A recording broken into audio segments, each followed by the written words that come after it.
This has me pissed off. Listen to this take from the WNBA champion. The Caitlyn Clark fans, I think they wanted to latch on to Caitlyn Clark and then use her as, like, I guess, like this fuel to be able to be representation of their racism and you know, like their view on the world. The first thing Caitlyn Clark fans want is her not to be severely injured leaving the game in an ambulance. When she has success or signs a shoe deal, we don't want to hear it's because of white privilege. We don't want you to give her Rookie of the Year award to somebody that can't make a layup. We just want the commissioner to tell the referees to call the game fair. That's no, it. She's actually not racist. And so now they have to kind of like backtrack and Oh crap, she's not racist. She's a genuine person. She's a light to the world, an example to the younger generation, and gets hated on and treated like crap because of it. I would like to hear the words sorry and thank you, Caitlyn Clark, for single-handedly saving the WNBA. Without a doubt, Caitlyn Clark is the biggest thing to happen to women's basketball in ages. The Caitlyn effect had the WNBA pulling up numbers like never before. Unfortunately, as much as she gained fans, she had no shortage of bullies. So much so that she has decided on her WNBA career, and now NBA superstar Steph Curry has had to chip in. Join me as I walk you through Steph Curry's thoughts about Caitlyn leaving the WNBA. No shortage of bullies? Caitlyn Clark is the talk of the town. The rookie has transformed women's basketball like no other, drawing attention and millions of dollars to the game. Shockingly, her fame and talent seem to have rubbed many the wrong way, and instead of the rookie being celebrated for what she has done for women's basketball, she was bullied throughout her first year. She was whacked, slammed, pushed, and insulted all season by veterans, WNBA legends, and the media. A whole 17% of all flagrant fouls in the 2024 season of the WNBA were committed against the rookie. Keep in mind that it is not uncommon in competitive sports for every rookie to get tested to know if they are deserving of playing in the league. However, the manner in which Caitlyn was tackled and targeted was too personal to have been a test. It was the brutal kind of treatment paraded as a tough defense, which surprisingly did nothing but hurt the rookie instead of provoking her like they were meant to.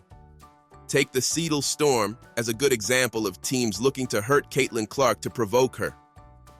Center Ezi Magbegor went in to block this Caitlyn shot, but she didn't just miss the ball, but whacked the rookie in the head. Seattle, and all of a sudden, we're pretty close. This has been as close as it's been all second quarter long, 44-2.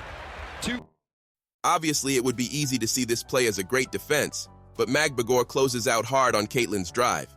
It was a dangerous collision because she didn't rise for the ball, but Caitlyn's head. Shockingly, this wasn't even called for a foul, and while it might not have been obvious at the time that the team was looking to provoke Caitlyn into reacting, when Seattle Storm's backup guard and veteran Victoria Vivian got into an altercation with the rookie.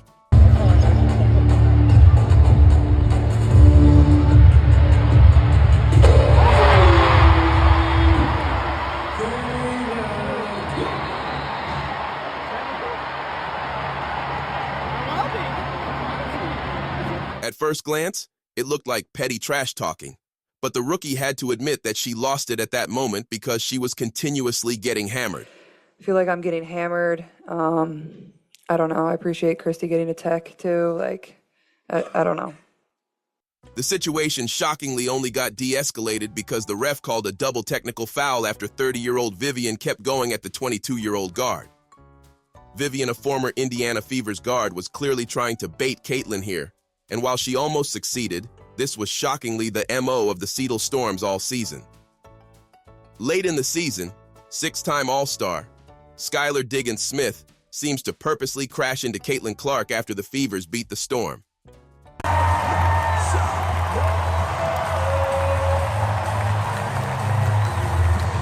The shove might look like nothing, even though Skylar Diggins sped up to make contact with her, but it was unnecessary, and it has been the pattern so far last season, where WNBA players saw Caitlyn as an easy target. Unfortunately, while some teams were just trying to bait the guard, others were clearly trying to hurt her. And what better team than the Chicago Sky that drafted her rival and fellow rookie, Angel Reese?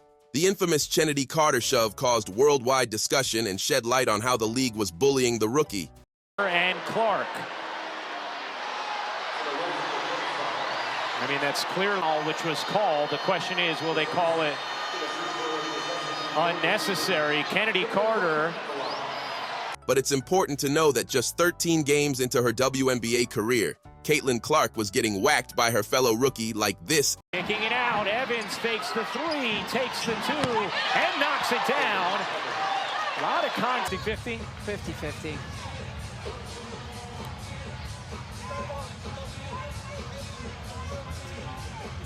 And like this. Now, I believe to Angel Reese. Yep, across the head, and they will go to the monitor to review this one. Yeah, that's right. Is being reviewed for possible upgrade to a flagrant. Not many people know that Angel Reese stood up to celebrate Kennedy Carter violently shoving Caitlyn Clark. It is good. Kennedy Carter now with 12 points off the bench.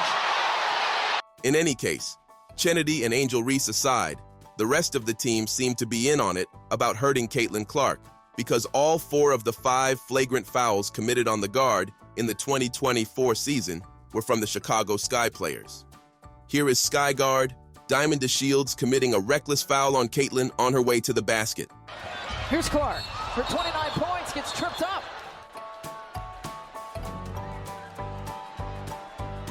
I want to welcome in our Ion audience who are watching Minnesota and Dallas. Indiana Fever in the Chicago Sky here from Wintrust Arena. The Fever have really stretched out this one. Surely, that's not a basketball play in any book. Unfortunately, Caitlyn didn't just suffer bullying on the court, but also off it. She was insulted all season by WNBA players and veterans on social media, and yet she kept it professional. Chicago Sky's Kennedy Carter, who shoved her, called her out online, asking what Caitlyn brings to the table besides the ability to shoot three-pointers, while Connecticut Sun star Dijonai Carrington questioned the 22-year-old rookie's professionalism, even going as far as to claim her silence is a luxury. WNBA legend Cheryl Swoops called her a bully despite Caitlyn being at the receiving ends of several hard fouls.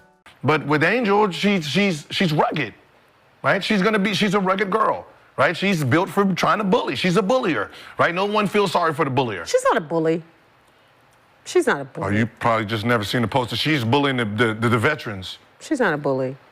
Well, I mean, if you want to talk about bullies, we can talk about every time Caitlyn has the ball, she pushes off. Oh, no.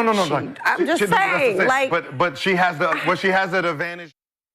Fox Sports' Joy Taylor lied on national TV that Caitlyn was unknown and was only made famous by Angel Reese after they faced each other in the 2023 NCAA championship game. We were not talking about Caitlyn Clark before Angel Reese walked up to her, did this, and pointed to the ring. This is not my opinion. I lived it. I watched it. It was recorded. It was broadcasted live. We were not talking about Caitlyn Clark before that moment. Sports journalist Monique Judge even went as far as to call Caitlyn the white damsel in distress in the WNBA before taking a subtle jab at her on Twitter when she tweeted, "Caitlyn Clark is the Taylor Swift of women's basketball. No, I will not elaborate." TV host Sunny Hostin Hill also reduced her success and fame across the world to white privilege and her sexuality, saying, "But I do think that she is more relatable to more people because she's white, because she's attractive." And unfortunately, there still is that stigma against the LGBTQ+ community. This bullying was on all fronts, and it all season. Unfortunately, a young lady like Caitlyn Clark can only take so much, and it seems she is making a huge decision about her future in the WNBA going forward, so big that NBA superstar Steph Curry has come out to address it. What Steph Curry thinks. By now, it should be common knowledge that the closest comparison to Caitlyn Clark's impact on the game is NBA superstar Steph Curry. Her playing style and threes are just as similar to Steph Curry's, with the Warriors guard even admitting that they both have the same release time and range. I saw somebody break down the release time, which is pretty much identical to mine. And then her just confidence. You can't help but watch when she plays, where she's shooting from, the range, the confidence, the flair. Like, she's a performer. Their release time, surprisingly, isn't the only thing that makes their gameplay similar. Listen, we all talk about a quick release. How quick is her release? How about 0.43 seconds? 0.4 of a second, a little over. Even her floor game, and according to several NBA players, she is in fact the female Steph Curry. Former NBA champion Jeff Teague also admitted that she plays like Steph Curry. Bro, she really looked like Steph Curry. Some of them stuff, I'm like, when she did the behind the back to the leg, I said, I look like Steph. Yeah. Accepting the double team and then shooting a three anyway is only Steph Curry type shit. Steph Curry. I said, she's the girl Steph Curry, bro. I ain't want to say it, but it's like, yo, you play like Steph Curry. NBA analyst Stephen A. Smith called her the Steph Curry of women's basketball. This girl is the best in the world on a collegiate women's level. I don't care what anybody says. There's nobody better than her. She is a sensational talent. No question about it. She is the Steph Curry of women's basketball. That is what I call her. How many games is this now? That's her 38th career 30-point-plus game as a college basketball player. And, you know, she's done 40-plus several times. She's sensational. She's a marksman extraordinaire.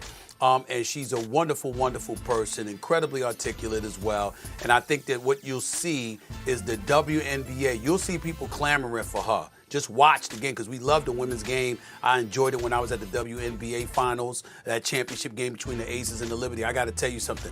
Caitlyn Clark ultimately in the WNBA is going to be something special to behold because she's special now and she's only getting better.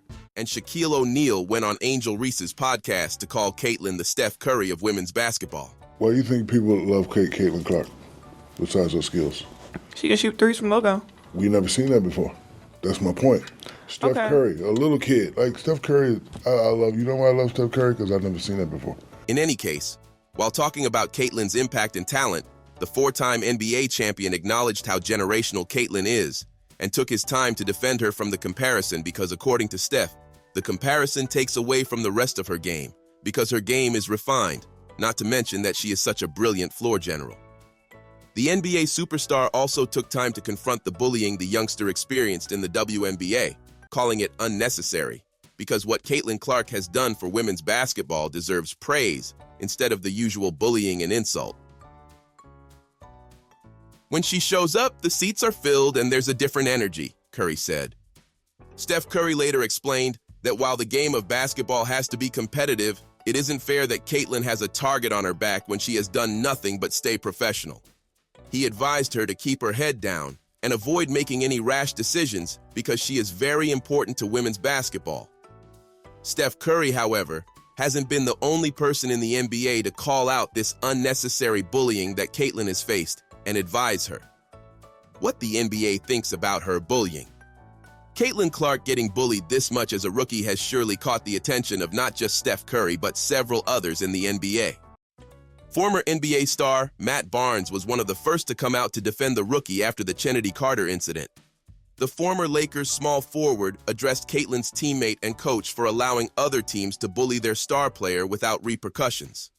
In his words, Caitlyn Clark was getting beat up, hard screens, elbows knocked down, and unfortunately, it would continue because she is a superstar. So, her teammate and coach have to go all out to protect their star player.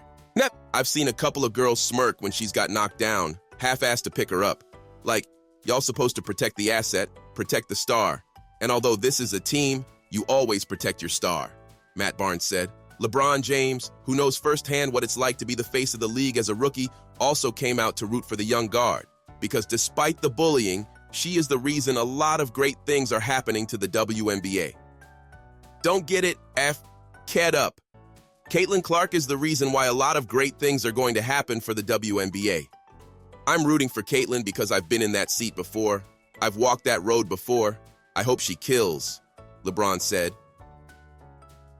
NBA analysts and NFL legend Shannon Sharpe has also publicly called out the bullying, telling the rest of the WNBA to stop being resentful towards her, or they might lose the best thing to happen to the league ever. They gotta stop this foolishness. Don't be resentful of it, embrace it, Sharpe said. The list goes on and on for NBA players and media who have called out the bullying the rookie went through all season. And it's not just NBA players, but WNBA fans too. According to a user, just heard that she is heading to Europe. Good for her. Some of these fouls look really dangerous. Another user commented, "Fine and suspend these players. CC is the only reason everyone is watching the WNBA. Take out CC, and no one will care about the WNBA again." If you enjoyed this video, the next video on your screen is worth your time.